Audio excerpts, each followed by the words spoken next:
हमारे चैनल माँ दुर्गा म्यूजिक का और साथ में बेल आइकन जरूर दबाएं ताकि ऑल नोटिफिकेशन आप तक जल्द पहुँचे।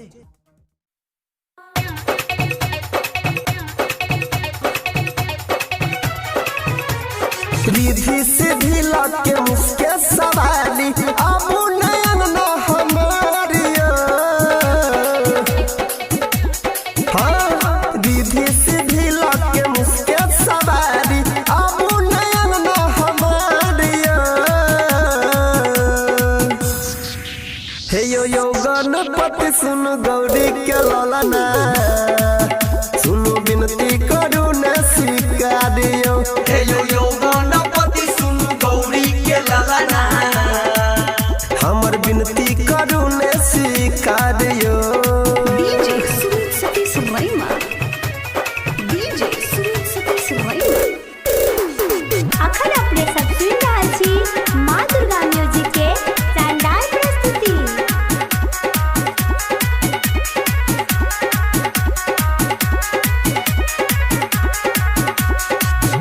देवता में सबसे पहले पूजाई छी।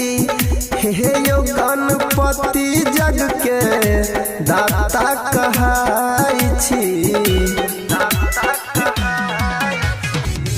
देवता में सबसे पहले पूजाई छी। हे यो गणपति जग के दाता कहाई छी। दुनिया की कलिया अहाँ के ऊपर अहाँ के महिमा अपारियो। हे यो गणपति सुन गौरी के ललना सुनो विनती करू न स्वीकारियो। हे यो गणपति सुन गौरी के ललना हमर विनती करू न स्वीकारियो।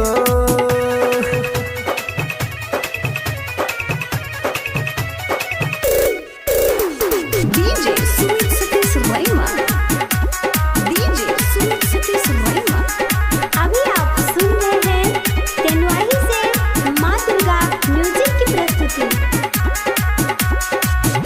आहा के भगती में मगन सब लोग यो मेवा मिष्ठान लड्डू के लगाबै भोग यो। आहा के भगती में मगन सब लोग यो मेवा मिष्ठान लड्डू के लगाबै भोग यो। लिखैया पंकज भजन यहाँ के अनिल करैया पुकारियो। हे यो गणपति सुन गौरी के ललना सुनो विनती करू न स्वीकारियो। हे यो